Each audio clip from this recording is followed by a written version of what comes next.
اللہ تعالیٰ نے ایک حد بیان کر دی، فرمایا وَلَن تَرْضَىٰ عَنْكَ الْيَهُودُ وَلَا النَّصَارَىٰ حَتَّىٰ تَتَّبِعَ مِلَّتَهُمْ، فرمایا یہ یہودی اور عیسائی تم سے ہرگز راضی نہیں ہوں گے۔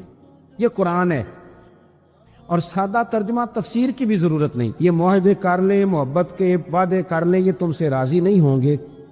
کب راضی ہوں گے؟ حَتَّىٰ تَتَّبِعَ مِلَّتَهُمْ، یہاں تک کہ تم ان کے دین کی پیروی کرنے لگ جاؤ۔ میرا جب پہلی دفعہ پاسپورٹ بنا تو میں نے سارا پڑھا، کتابیں پڑھنے کا شوق تھا شروع سے۔ اس کے ہر صفحے پہ لکھا ہے کہ سوائے اسرائیل کے، یعنی آپ پوری دنیا میں یہ سبز ہلالی پاسپورٹ لے کے جا سکتے ہیں، خبردار اسرائیل آپ یہ پاسپورٹ لے کے نہیں جا سکتے۔ یعنی اتنی نفرت کسی ملک سے کہ اس پر لکھ کے چھاپ دیا ہر صفحے پر کہ یہ پاسپورٹ سوائے اسرائیل کے ہر ملک کے لیے کارآمد ہے۔ آپ دیکھیں کہ اتنی بربریت اور اس جیتے جاگتے دیکھتے ماحول میں کہ جس میں ہر چیز کیمرے کی آنکھ دیکھ رہی ہے، اس میں اس قدر زیادہ اسرائیل کی جارحیت۔ اس کے جواب میں دو تین تازیانے ہیں وہ سمجھنے والے۔ ایک ہے کہ میں کوئی جذباتی بات کروں گا، آپ اس کی تائید کر دیں گے۔ ایک ہے کہ پہلوؤں پر غور کرنے کا وقت ہے کہ اتنے کٹھن ماحول میں بھی اگر مسلم امہ کے لیڈر بیدار نہیں ہو رہے تو آپ کو پس منظر سمجھنا پڑے گا کہ ہم نے نبی پاک کی محبت کے تقاضوں کو نہیں سمجھا۔ حضور سے محبت ہے نا، تو پھر نبی پاک کو تو سادہ طرز زندگی پسند ہے، حضور کو تو پسند نہیں ہے۔ اللہ کے محبوب نے تو دعا مانگ کے فقیری لی اللہ تعالیٰ سے۔ آپ کو پتہ ہے جب بندہ بہت زیادہ آسانیوں میں چلا جاتا ہے، بہت زیادہ اس کے پاس سہولیات ہو جاتی ہے، اس کا مرنے کو دل نہیں کرتا۔ خود نبی پاک علیہ السلام نے فرمایا قیامت کے قریب کافر تم پر جھپٹیں گے جس طرح بھوکے لوگ کھانے پر جھپٹتے ہیں۔ حضور کیوں، ہم تھوڑے ہوں گے؟ فرمایا نہیں، تمہیں دنیا سے محبت ہو جائے گی اور موت تمہیں بری لگے گی۔ اتنے بڑے بڑے بنگلے، عالی شان محلات، کس کا چھوڑ کے مرنے کو جی چاہتا ہے معاذ اللہ۔ نبی پاک کی محبت کا تقاضا سمجھو، ایسا نہیں کہ وہاں دولت آئی نہیں۔ حضور تو فرماتے ہیں کہ اللہ نے خزانوں کی کنجیاں میرے ہاتھ میں رکھ دی ہیں، لیکن میں نے عرض کیا مالک ایک وقت روٹی دینا اور ایک وقت کا فاقہ دینا۔ کنجیاں خزانوں کی اللہ نے دی۔ جب تک آپ اپنا طرز زندگی، یہ جو بہت دنیا کا پیار ہے نا، بہت زیادہ مرنے کی ہرس، یہ بہت زیادہ جینے کی ہرس تو اللہ تعالیٰ نے قرآن پاک میں یہودیوں کا طریقہ بیان کیا کہ وہ کبھی مرنے کی تمنا نہیں کریں گے کیونکہ جینے کی ہرس رکھتے ہیں۔ نبی پاک علیہ السلام کے غلاموں، طرز زندگی جب تک سادہ نہیں ہوتا اور جب تک یہ دنیا کے جھمیلوں سے کسی کو دولت دے کر پیچھے کر دیا جاتا ہے، کسی کو عہدہ دے کر چپ کرا دیا جاتا ہے، کسی کو اقتدار دے کر چپ کرا دیا جاتا ہے، رسول اللہ صلی اللہ علیہ وسلم کے سچے غلام، انہیں ایک بات کی سمجھ آ گئی تھی کہ ہمیں ہمارے رب نے کہا ہے قُلْ إِن كُنتُمْ تُحِبُّونَ اللَّهَ فَاتَّبِعُونِي يُحْبِبْكُمُ اللَّهُ۔ اے محبوب آپ ان سے فرما دیں اگر رب سے محبت کرنا چاہتے ہیں تو آپ کی پیروی کریں، اللہ خود ان سے محبت فرمائے گا۔ جب رب بھی ان کا ہو جائے گا، جب رب بھی ان کا کی محمد سے وفاتوں نے تو ہم، یہ جہاں چیز ہے کیا، یہ لوح و قلم تیرے، اس کا کیا مطلب ہوا؟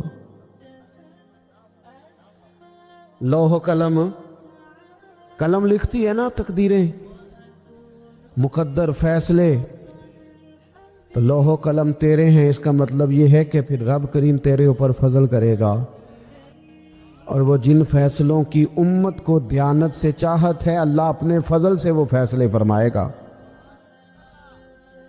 جب تک زندگی حضور کی غلامی کی طرف نہیں جاتی، وہ اللہ تعالیٰ کی تائید نہیں پاتی۔ حضرت عبداللہ ابن حذافہ رضی اللہ تعالیٰ عنہ کو رومیوں نے قید کر لیا تھا، اور جب رومی آپ کو قید کر رہے تھے، پکڑ رہے تھے، جنگ میں کچھ موڑ ایسا آ گیا کہ بظاہر مسلمانوں کے قدم پیچھے ہٹ رہے تھے۔ 1000 آدمی نے، 100 آدمی نے مل کے آپ کے گرد گھیرا ڈالا اور بڑی مشکل سے آپ کو گرفتار کیا۔ جب بادشاہ کے سامنے لے گئے نا، تو بادشاہ سے اس کا سپہ سالار کہنے لگا کہ بندہ ضائع کرنے والا نہیں۔ یہ بات سمجھیں آپ، ہماری طبیعت کے مطابق جو بندہ پورا نہیں اترتا ہم ضائع کر دیتے ہیں، حالانکہ اگر آپ کو مخالف صف میں بندہ کام کا نظر آئے تو آپ غور فرمائیں کہ یہ ہمارے قافلہ محبت میں کیسے شامل ہو سکتا ہے، اس کے لیے جد و جہد کریں تاکہ اس سے کام لیا جا سکے۔ اس نے کہا، روم کے بادشاہ نے، بندہ ضائع کرنے والا نہیں۔ وزیر نے کہا بادشاہ سے، اس نے کہا کیا کریں؟ کچھ ایسا کریں کہ یہ معاذ اللہ ہمارے دین میں آ جائے۔ اور قرآن مجید نے واضح کہہ دیا ہے کہ یہودی اور عیسائی تم سے راضی نہیں ہو سکتے حتی تتبع ملتہم، جب تک کہ تم ان کے دین کی پیروی نہ کرو۔ ان کو کسی طریقے سے معاذ اللہ عیسائی بنایا جائے۔ تو بادشاہ کہنے لگا 2-3 چیزیں ہیں جس سے کوئی بندہ بھی خریدا جا سکتا ہے، کر لیتے ہیں بات۔ اس نے سب سے پہلے حضرت عبداللہ ابن حذافہ سے کہا کہ جتنے پیسے آپ کہیں گے آپ کو ملیں گے، آپ اس دین میں آ جائیں معاذ اللہ۔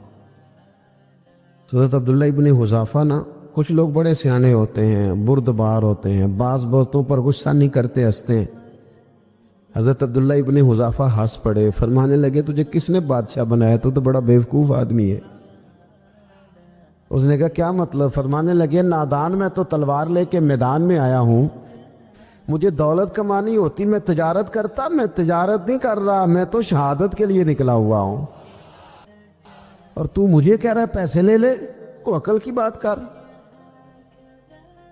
اس نے دوسری بات کی،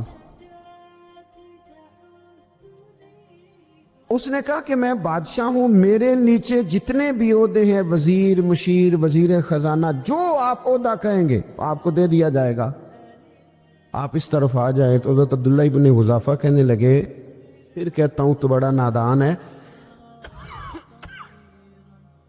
فرمانے لگے میں حضور کا صحابی ہوں، اور صحابی ہونے سے بڑا عہدہ دنیا میں ہے ہی کوئی نہیں۔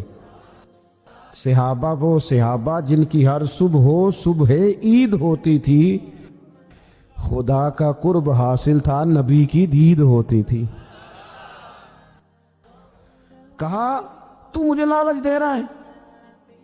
اب انہوں نے ایک نئی چال چلی۔ وزیر کہنے لگا کہ میں ایک اور طرح سے معاذ اللہ کوشش کرتا ہوں پگھلا دینے کی۔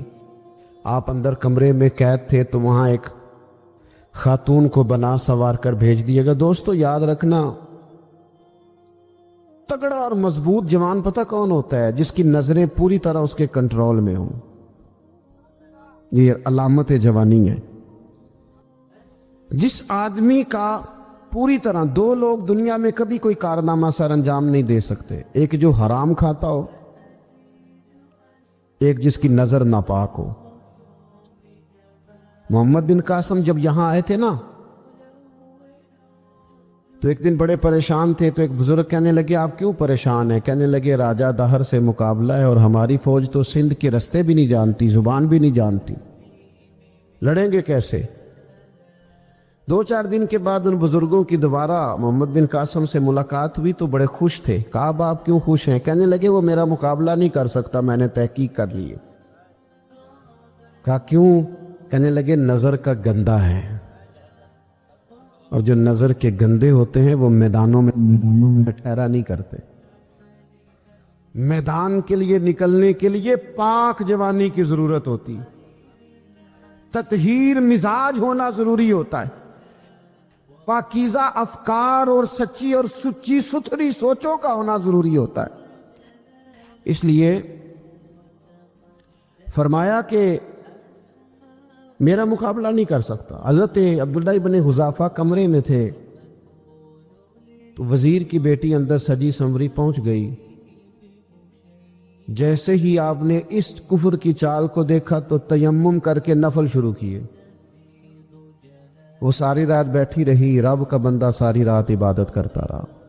عبادت بڑا سہارا ہے, مصلی بڑا سہارا ہے اللہ کے بندوں.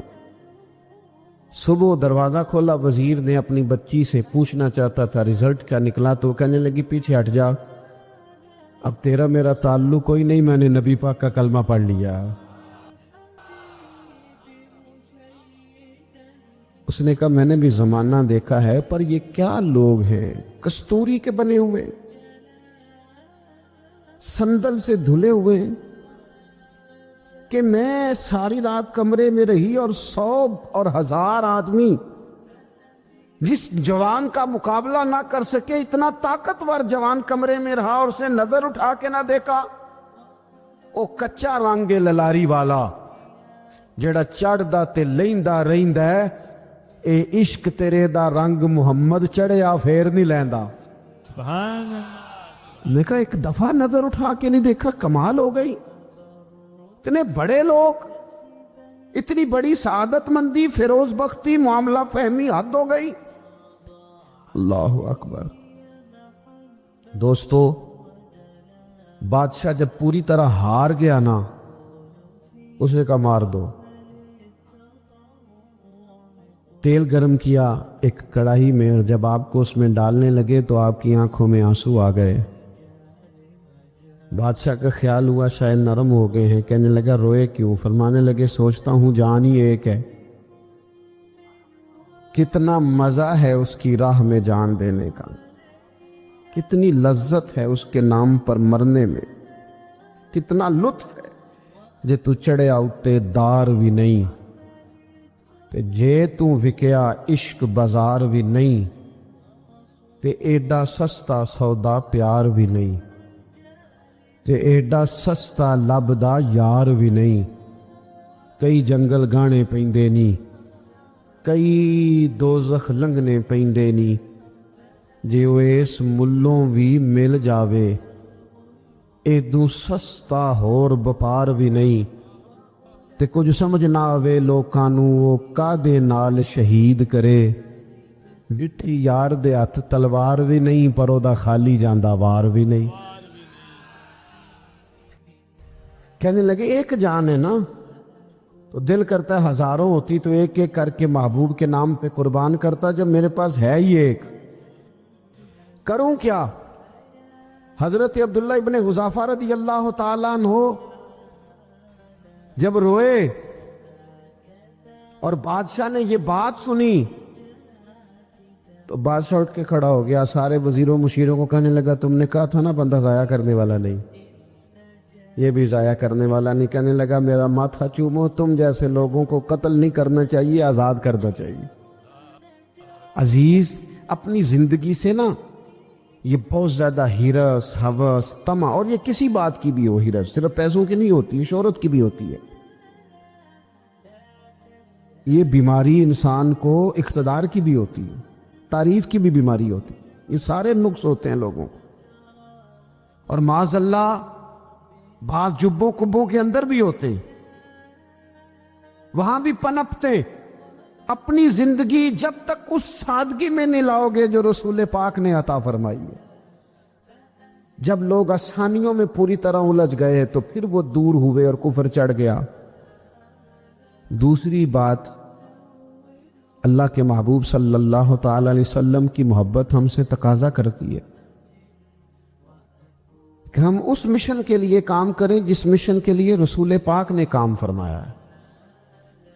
ہم سارے کام بڑے مضبوطی سے, سوچ سمجھ کے, تدبر سے, حکمت سے, تقاضوں کو مد نظر رکھتے ہوئے کرتے ہیں. سارے کام. دین کے کام میں ہمارا مزاج نہیں ہوتا, او ہو جائے گا جی, آپ بسم اللہ پڑھیں جی, شروع کریں جی.